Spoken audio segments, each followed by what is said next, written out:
Chapter Street Food and Inside Food, Part 2. The bush, despite occasionally looking rather romantic, especially at sunset, is a pretty inhospitable patch of land. By the end of winter, it dries into kindling. And if a plant wants to survive, it has to be a true enthusiast. Plants with gentler dispositions just bow out and never come back. Which basically means vegetables and fruit don't grow in the bush. Sekanoi showed us various berries you're supposed to eat when you're thirsty. They said you could make a broth from different roots. It tasted roughly like a broth made from roots. And that was about it. That probably also explains the Maasai enthusiasm for vegetables and fruit. Before I went to Africa, I pictured myself buried under baskets and thousands of varieties of cheap exotic fruit. So much fruit that even the locals wouldn't know it all. They knew all of them. There weren't many, and they almost never ate them. This recipe is out of sequence because it deserves special attention and absolutely zero skill. Presenting the recipe for bean soup with sausage, a beloved late morning dish. Step 1. Hop on a motorbike and ride 40 kilometers to Hendeni, where they sometimes have beef sausages. They do have them fairly often, about every second visit. Then hop back on the bike and return to Mbogoi with your precious sausage cargo.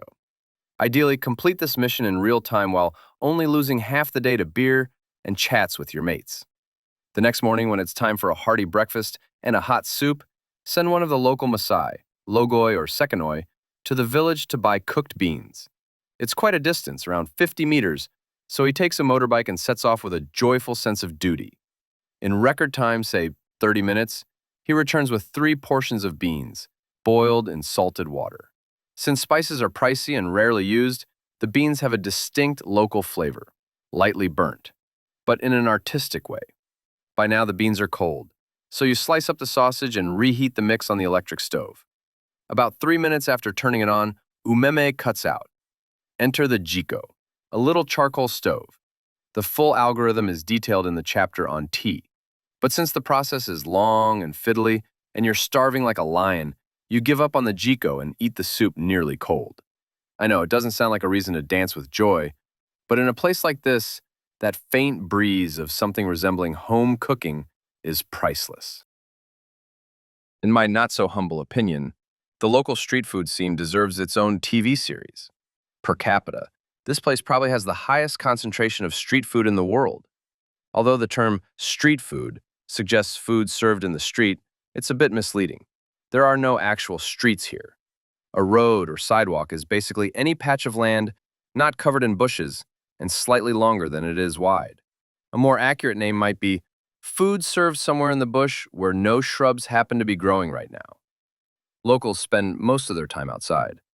Not necessarily because they adore nature, but when 10 people share a 5 by 5 meter room, it's not quite the non-stop party you'd imagine. So they're always wandering around the village. The Maasai, when they have a free moment, stroll into the village, the local hotspot, where they run into friends and catch up. And in Africa, there are a lot of free moments, really a lot. So many that if you added them all up, the total would probably exceed time itself. So the kitchens never lacked customers. Naturally, such fierce competition demanded a diverse menu, which is why everyone offered chapati, palau, and beans. If you looked at it from the other side, they were cooking beans, palau, and chapati. When the palau ran out, it was plain rice, usually in the evening. When the beans ran out, it was palau or rice. Or chapati. You really didn't know what to choose. There were, however, 2 bright exceptions.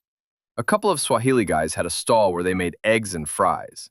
So if you wanted something other than palau or beans, you could get an omelet with fries mixed in. The famous jaja na chipsy. One time they even had chicken feet deep fried in oil. Not thighs or wings, feet. And since they looked like props from a food-themed horror movie, I decided, with the help of my remaining sanity, taste, and survival instinct, not to risk it.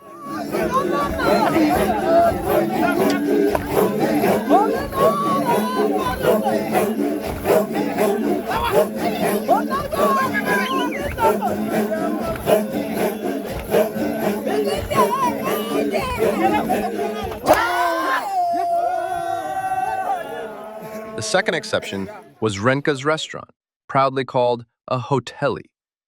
The concept of a restaurant here, however, was something else entirely. The setting felt more like a lunch break for Tylers waiting on a delayed delivery at a construction site. But once they got umeme and installed a freezer, the hoteli started offering meat. The Maasai's enthusiasm for meat might have even surpassed their enthusiasm for conversation.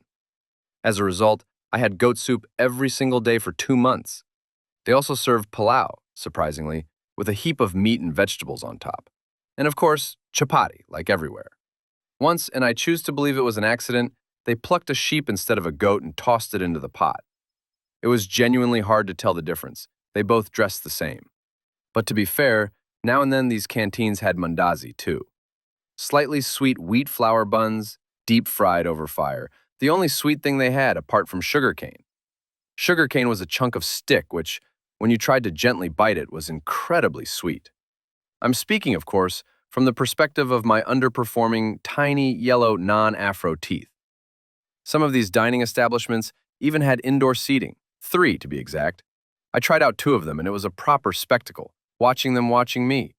I'm not sure what category a white guy with a camera, surrounded by Maasai and shoveling in palau falls into, but I'd guess it's something like socks. They know what they are, but you almost never see them around here. One more thing. If it can be eaten by hand, it is eaten by hand. I never saw anyone eat soup, but I'm convinced that with the level of local ingenuity and dexterity, it's absolutely possible. Accordingly, the table looks exactly like you'd expect after lunch. Fortunately, the staff cleaned it up in 3 swift wipes. Done. I was curious about how these canteens functioned organizationally. The variety, like everything in Africa, is wild. Some people cook at home for a large family or a group of housemates, so they just make more and sell the leftovers. Others rent a space and start cooking there, especially if they've got enough mouths to feed. And then there are the pure investors. They rent a room, hire people to cook, and never touch a spoon. 2 food-related events definitely deserve a closer look. The first was the weekly market held every Thursday, and the second was the big livestock market, goats and sheep, in Inderima, in the Handeni region. The official market time was around 10 or 11, but many food vendors were already setting up by 8 in the morning. The admirable dietary variety of households living solely on pilau and chapati was clearly reflected in the fact that they cooked pilau and made chapati. But there were other things on offer too. Shelf-stable foods like dried sugarcane juice, chewing tobacco, or fish. And of course, lots of vegetables and fruit. If a big crowd was expected, they'd roast a cow and brew some medicine, a local bush tea I write about elsewhere. Another chapter in the local dining saga was Inderima, the livestock market held every Saturday in Handeni, about 40 kilometers away. I went once and honestly, it's the kind of experience made for tourists. Hundreds of cows, possibly thousands of Maasai, goats, sheep. The eating zone was way down below, and I didn't see anything on offer except meat. It was grilled over fire, skewered on twigs from local bushes. Naturally, it had to be perfectly undercooked so it could be chewed for hours. The atmosphere was enhanced by concrete platforms where cows were slaughtered and butchered. Around these slabs, intestines and all sorts of inedible scraps lay scattered across the ground, instantly turning fragrant in the local heat. Me, a seasoned African by now, wisely abstained. Based on prior experience, I figured I'd be chewing that meat until Monday. Or possibly still. Who knows what the customs officers would say?